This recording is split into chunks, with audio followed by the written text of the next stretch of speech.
Morning FC du lundi, on est le combien ? 24 novembre, mesdames et messieurs. Le café est là, bien entendu. Ça va bien, j'espère que vous allez bien les amis. Ça y est, gros week-end de football européen et de Ligue 1 terminadad. Si vous êtes au café comme moi le matin, bienvenue au Morning FC. Si vous êtes avec la blanquette du midi, bienvenue au Morning FC. Si vous êtes avec le fameux pain au raisin du 4h, bienvenue au Morning FC les amis. On va commencer direct parce qu'on a tellement de choses à dire. Bien entendu, je vais aller de franco, on va commencer avec la Ligue 1. Et une déception, mesdames et messieurs, regardez le 0-0 entre Auxerre et l'OL Lyon qui pouvait, en gagnant, profiter des mauvais résultats, notamment de Monaco, par exemple. Eh bien, 0-0. Et les amis, une très bonne nouvelle, Auxerre n'a pas perdu. Et on est sur YouTube, sinon on va se faire claim la vidéo, même si elle est pas monétisée. On fait quand même attention. Auxerre n'a même pas pris de but d'ailleurs, 0-0, le match de 15h, avec deux bons gardiens, Donovan Léon et Grafe, l'un face à l'autre. Et mes doutes d'hier se précisent aujourd'hui parce que j'avais eu peur avec la composition initiale de l'OL qui était annoncée hier. Et regardez, Vinicius Abner qui était finalement titulaire, compliqué, Tessman aussi. En même temps, encore une fois, il y avait quand même pas mal d'absents côté OL, mais il fallait gagner. Les stats 12 tirs à 16, la possession est stérile de lyonnaise à 70% de possession, mais les expected goals qui sont pour les Auxerrois, avec une défense qui a tenu au milieu de terrain. C'était un peu plus compliqué, notamment pour Kevin Danois qui doit être un petit peu qui doit donner le tempo, qui doit être le métronome de cette équipe auxerroise. Et il y a un joueur, parce qu'on avait parlé beaucoup de Sinayoko, il doit partir, il doit aller dans un plus gros club. Écoutez, il est resté à Auxerre. Va falloir m'expliquer quand même la non-qualité de ses performances tout de même. Quant à Mara, qui est quand même meilleur que toi sur un match, c'est que faut se poser des questions. Du côté de Lyon, Satriano. Satriano, c'est pareil, ami lyonnais, je sais pas, vous savez, il y a Hendrick qui devrait arriver en prêt cet hiver. Satriano, les Brestois, ils vous avaient prévenu que c'était bon. Le pirate brestois Satriano, il était pirate surtout parce qu'il était blessé, quoi, en fait, avec une jambe de bois. Écoutez, là, il joue, il est pas blessé, mais apparemment, il a gardé sa jambe de bois, le Satriano. Bon, sinon, que dire, occasion gâchée pour l'OL. Mais l'OL, je pense qu'il faut que ça tienne jusqu'à cet hiver, et après, quand il y a Hendrick qui va arriver en prêt, ça va faire du bien offensivement surtout, avec un peu moins de malchance aussi entre les blessés, etc., qui vont revenir. Et il faudrait peut-être aussi que ça s'arrête de se blesser. Aussi, l'entraîneur, bien entendu, Paolo Fonseca, qui devrait revenir sur le banc. Voilà, je suis confiant pour cette équipe lyonnaise. Et faut pas oublier une chose, il y a 4 mois, oui, vous avez vu, j'ai mis un temps d'arrêt pour que ça soit plus impactant, ce que je vais dire. Non, plus sérieusement, il y a 4 mois, l'OL était en Ligue 2. Donc ça, faut bien s'en souvenir quand même. Et l'OL joue quand même les premiers rôles, l'un des premiers rôles, en tout cas les places européennes en Ligue 1, alors qu'on est déjà le 24 novembre, et puis joue aussi les premiers rôles en Europa League. Donc ça joue jeudi d'ailleurs pour l'OL. Donc faut bien se rendre compte de ça. Bon, c'est 2 points de perdus, mais il va falloir se remettre la tête à l'endroit, partir de l'avant pour le week-end prochain. Juste, je fais un petit complément. On est très content du côté d'Auxerre. Il y a eu des sorties médiatiques de Namasso, l'ailier, l'attaquant d'Auxerre, Dani Namasso, et puis même tout le groupe, y compris Pélissier, l'entraîneur. On est très content de l'état d'esprit affiché par Auxerre, la JA. Donc voilà, je voulais rajouter ça tout de même. Bon, dans les matchs et les résultats dont tout le monde s'en branle, les matchs du multiplex, à vous donner comme résultat Angers, je vous avais dit attention, Angers d'Angers, qui s'est imposé sur la pelouse de Toulouse.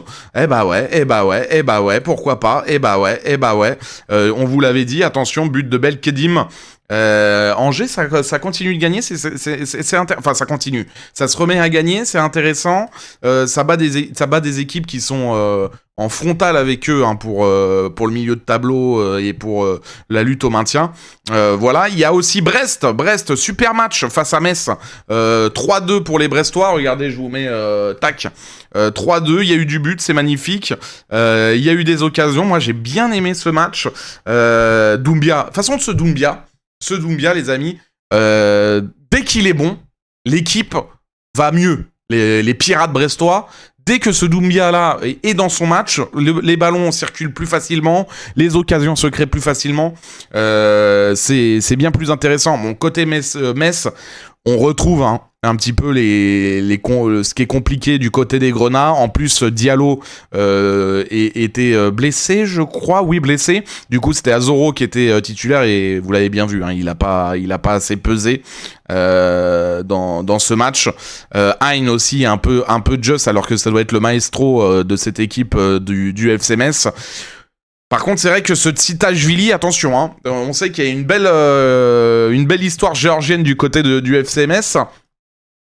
Match après match, il montre des choses un peu plus intéressantes.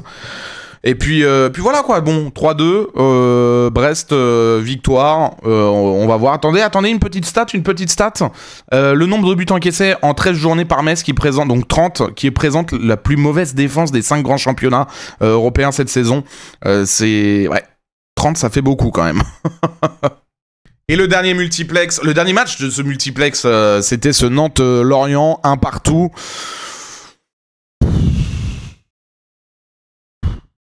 Bon, comme tous les matchs de Nantes du Luis Castro Ball, bon, oubliable ce match, oubliable. Voilà, un point à se partager pour les deux équipes. De toute façon, moi j'attends toujours, on m'avait parlé du Luis Castro Ball, Mostafa Mohamed qui avait dit que Comboiré était le pire entraîneur qu'il avait jamais vu et qu'on allait voir ce qu'on allait voir avec Castro et que Nantes allait pas jouer les places de relégation mais la lutte pour le maintien, mais les places européennes. Bon, j'attends toujours. J'attends. Mostafa Mohamed, j'attends. Bon, et ben c'était le dernier match pour cette journée de Ligue 1. C'était ce Lille-Paris FC, match bizarre ce match, je sais pas, on l'a commenté en direct sur Twitch, on l'a vécu en direct sur Twitch, Lille qui s'impose 4-2, 2 pénaltys, un doublé d'Olivier Giroud, on l'avait dit. Giroud n'avait pas marqué depuis 2 mois et demi, on en avait parlé lors du Morning FC d'hier. Bah là, il plante un doublé, dont un but sur pénalty. Et puis le même, dans sa position de pivot, sur le but là, marqué justement dans le jeu où ça joue en une touche, c'est lui qui fait la remise sur le côté gauche, le centre, il me semble que c'est Perrault, il le prend il frappe sans contrôler le ballon, pied gauche, plat du pied gauche et ça fait but. Il a été intéressant Olivier Giroud dans les remises, déçu de Digaman et puis ouais, bizarre parce que le Paris FC ouvre le score sur justement une frappe de Marchetti contrée, ça va sur le poteau, ça revient dans les pieds de Jubbles qui marque, mais Jubbles il sait même pas comment il marque, s'il fait un match terrifiant. Jubbles, je sais même pas comment c'est possible qu'il soit titulaire en Ligue 1 ce mec, c'est quand même assez effrayant le niveau de Jubbles. J'en parle même pas de Cafaro du côté du Paris FC parce que bon, on l'a pas beaucoup vu, mais techniquement les deux équipes n'étaient pas au niveau d'un match du dimanche soir, selon moi, pour un match du dimanche soir de Ligue 1. Alors on va voir si ça va être le cas pour la semaine prochaine, parce que le match du dimanche soir la semaine prochaine c'est Lyon-Nantes. J'espère qu'on va se régaler. Mais écoutez, Lille s'en sort. Le Paris FC, on va pas se mentir, le problème c'est toujours le même, c'est la défense. Au mercato hivernal, c'est pas des milieux ni des attaquants qu'il faut aller chercher du côté du Paris FC et de la famille Arnaud. C'est des défenseurs et surtout peut-être un latéral supplémentaire gauche et un axial aussi supplémentaire. Par contre, pour moi, le débat là, Nkambadio Trapp, il y en a peut-être pas, mais pour moi, il faudrait le mettre parce que je trouve que Kevin Trapp à chaque fois, là, il prend 4 buts. Bon, il en prend la moitié sur penalty. Mais tous les buts, je pense pas qu'il puisse faire mieux. Par contre, il fait des parades qui sont décisives, pardon. Alors que Nkambadio, je le trouve, mais alors d'un surcoté mais d'un surcoté. Donc pour moi, le vrai gardien titulaire du Paris FC, ça doit être Trapp. Du côté de Lille, c'est vrai qu'on a eu Mbemba qui était un petit peu en difficulté défensivement. Au milieu de terrain, on peut parler effectivement... Mais quand il te manque un mec comme Benjamin André qui fait pas beaucoup de bruit dans la presse, etc., et qui est un vrai bon joueur de Ligue 1, les amis, hein, même un vrai bon joueur au milieu de terrain, hein. Benjamin André, ça permet d'avoir un équilibre, de boucher les espaces au milieu de terrain, de garder l'équilibre entre milieu défensif et offensif, de jamais être pris en transition. Bon, j'ai pas envie d'être très très dur avec ce match du LOSC, surtout qu'il le gagne. Bon, quand même, il va falloir m'expliquer sur l'arbitrage la main de Kolo Djezak. Quelqu'un comprend là? Franchement, la VAR, je veux vos retours dans les commentaires. Elle sert à quoi la VAR? À quoi sert la VAR? On voit tous qu'il n'y a pas main de Kolo Djezak sur le dernier penalty, le dernier but. Il y a une VAR, elle sert à quoi? Moi, je vais vous le dire, la VAR, faut arrêter. Faut arrêter. Maintenant, c'est bon, la VAR, elle ne sert même plus à annuler des mauvaises décisions arbitrales. Moi, je dis, on garde juste... c'est même pas on garde parce qu'on l'a pas en Ligue 1. Moi, je dis, on prend le système de hors-jeu semi-automatique de la Ligue des Champions, là. Vous savez, avec les capteurs, le truc 3D, etc. Il n'y a même pas besoin, hop, en 2 minutes, même pas en 30 secondes, on sait s'il y a hors-jeu ou pas. Ça, on prend et on annule la VAR, c'est bon. Ça sert à rien. Ça sert à rien. Il y a encore trop de débats. Gardons l'arbitrage humain sur l'instant, et puis de toute façon oui, ils pourront toujours se tromper les arbitres, mais de toute façon on voit que la VAR ça n'apporte rien, alors ça dégage, la VAR ça dégage. Et donc voilà pour les résultats de cette journée de 13e journée de Ligue 1, et vous avez donc le classement qui nous est donné par Actu Ligue 1, le Paris Saint-Germain qui est donc leader devant l'OM, et regardez, donc Lens, on a déjà... ça c'est intéressant, alors qu'on est qu'à la 13e journée, on a fait un peu plus d'un tiers du championnat, même si j'ai eu 4 au bac en maths, je crois que là-dessus je suis bon. On a déjà un podium qui se dessine, 3 équipes qui se tiennent en 2 points. D'ailleurs, il y a un problème d'alignement, Actu Ligue 1, si je peux me permettre, sur le 28 de l'OM et le 28 de Lens. Voilà, pareil pour le 23 du LOSC, si je peux me permettre. On a déjà un trio de tête qui se dégage, et donc Lille, le LOSC, les Dogs, qui grâce à leur victoire face au Paris FC montent à la 4e place. Et oui, Strasbourg qui descend à la 5e place, et regardez qui est là, qui pointe le bout de son nez. Eh bien, c'est le Habibay Ball, le Stade Rennais, les Bretons, 6e à égalité de points et devant l'OL 7e, et Monaco qui descend à la 8e place. Et on a un petit trou qui se crée avec Nice 9e. Toulouse qui est là, 16 points. Angers, les amis, 16 points, 11e devant le Paris FC, à égalité de points avec le HAC, le club doyen. Brest, 14e.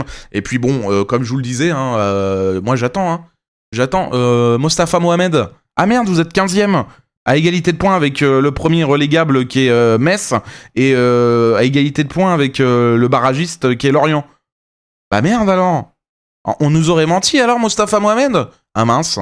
Et Auxerre qui est toujours lanterne rouge, mais finalement qui est qu'à 3 points de la 15e place. Donc c'est quand même assez serré, et c'est ça qui est beau dans notre Ligue 1.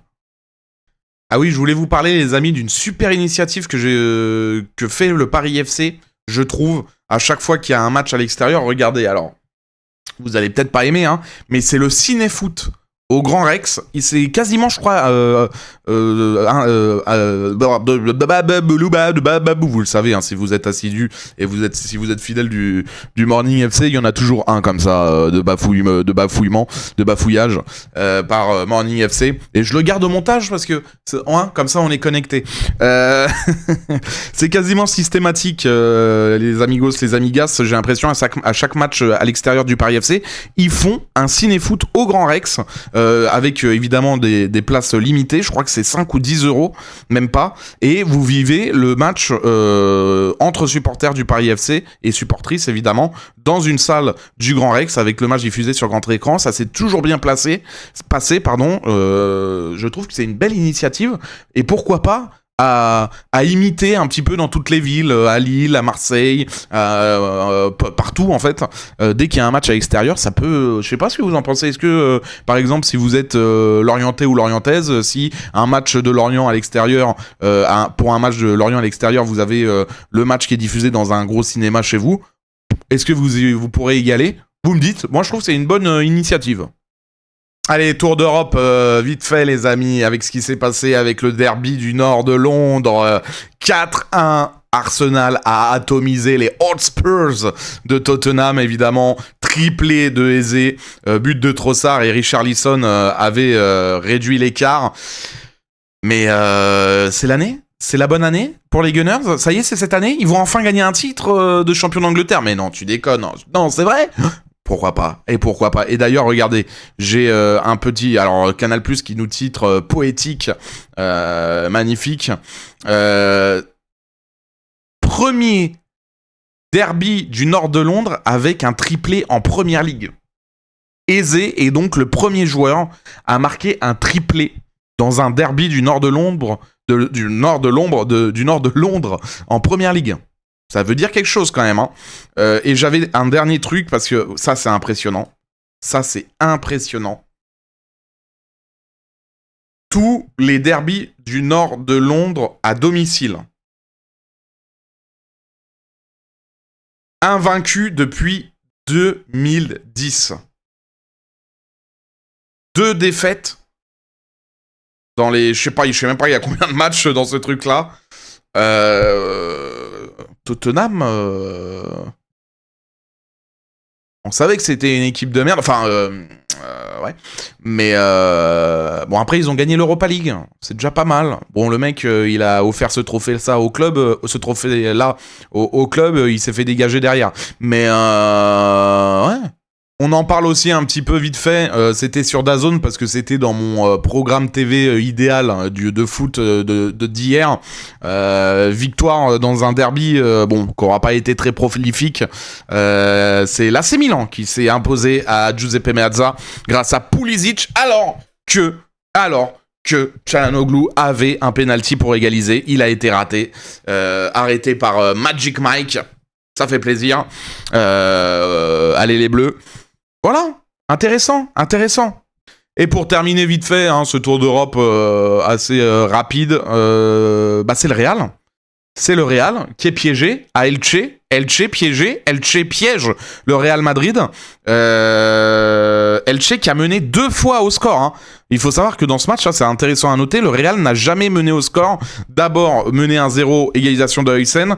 Ensuite mené 2-1, égalisation de Bellingham sur une passe de Kylian Mbappé. Mais le Real reste leader avec 1 point d'avance sur le Barça. Ça va être serré, il va y avoir un duel. Ça va être intéressant, mais voilà, le Real qui perd 2 points à Elche. Je le replace, les amis. Si vous voulez discuter d'un sujet dont personne ne parle dans les matinales, dans les médias, etc., mettez-moi ça en commentaire. Si ça nous intéresse, eh bien, je vous répondrai. On s'appelle sur Discord sur ce que vous voulez et on enregistre ça et ça sera publié dans un Morning FC suivant. Donc n'hésitez pas à nous dire ça en commentaire. Bon, on va terminer ce Morning FC avec le programme idéal de la soirée télé de football de ce lundi. Allez, on y va. Eh ben, on y va, les amis. Ouais. Il y a 2 affiches là qui me viennent en tête directement. C'est Reims-Montpellier. D'ailleurs, c'est magnifique parce que ça sera en direct sur la RBF, sur Twitch. Vous avez le lien en description. À partir de 20h15, on commente ce match. Donc, si vous voulez venir le suivre, ça sera sur beIN Sport 1 et sur la RBF avec les commentaires, mais sans les images, évidemment. Nous n'avons pas les droits. Mais on va en parler dans quelques instants parce qu'il y a Manchester United-Everton diffusé sur Canal+ Foot. Et ça doit être intéressant. Je vais vous dire pourquoi. Regardez. Le classement, en cas de victoire, Manchester United peut passer en fonction avec la différence de but, soit 5e, soit 4e. C'est très serré la Première Ligue, mesdames et messieurs, finalement. C'est juste Arsenal qui a fait l'écart avec ses prédécesseurs, avec ses poursuivants. Mais sinon, c'est très serré. Et sinon, si c'est Everton gagne, eh bien, pareil, en fonction de la différence de but, eh bien, il passerait devant Liverpool. On sait le derby de la Mersey, l'animosité qu'il peut y avoir entre Liverpool et Everton. Enfin, l'animosité, oui et non, parce que vous connaissez l'histoire. Dans une même famille, il y a des supporters et des supportrices de Liverpool et des supporters et des supportrices des Toffees. Mais voilà, ça pourrait être intéressant de voir comment ça pourrait réagir du côté des supporters des Reds si Everton venait à gagner à Old Trafford et passer devant eux. Ça serait intéressant. En tout cas, ça, c'est à regarder évidemment à partir de 21h. Et le Reims-Montpellier, c'est aussi intéressant. Pourquoi ? Parce que c'est pour la tête du classement de Ligue 2. Reims qui accueille Montpellier. Reims en cas de victoire, ça passe devant Montpellier et ça prend la 4e place. Si Montpellier, le MHSC, s'impose, le Montpellier reviendrait seulement à 1 point du Red Star, seulement à 2 points de Saint-Etienne. Vous savez, ce qui est important en Ligue 2, c'est les 2 premières places, parce que c'est les 2 premières places qui vous font monter directement en Ligue 1. Sinon, il y a des barrages derrière entre d'abord le 4e et le 5e, et ensuite le gagnant de ce match qui affronte le 3e, et ensuite le gagnant de ce match affronte en aller-retour le 16e de Ligue 1. C'est un parcours du combattant. C'est pire que 14-18, cette histoire. Bref, en tout cas, moi, ce que je vous propose ce soir, c'est quoi ? Vous vous mettez sur Canal Plus Foot pour regarder avec les images Manchester United Everton, et puis vous venez sur la RBF pour suivre Reims-Montpellier en audio, pour discuter avec nous dans le chat et avoir les notifications, les buts, les occasions en direct. Ça peut être pas mal. Et ben voilà, c'était le Morning FC du lundi 24 novembre, tout ce qu'il fallait retenir de l'actualité dans le monde du football, dans la planète football. Nous, on se voit demain, parce que demain, on va parler Ligue des Champions un petit peu, et tutti quanti. Ah, quoique, attendez. Ouais, parce que demain, on va pas parler que de preview ou quoi. Non, on se voit que mercredi. Ouais, on se voit mercredi, pas de Morning FC demain, mercredi matin, Morning FC, pour discuter de ce qui s'est passé mardi en Ligue des Champions et de ce qui nous attend mercredi. Parce que si on fait un Morning FC demain, bon, on va parler de quoi ? Oui, on va pas faire que des previews de matchs. Voilà, moi, ce qui m'intéresse, c'est de discuter de ce qui s'est réellement passé, bien entendu. Allez, à mercredi du coup. Ciao, ciao.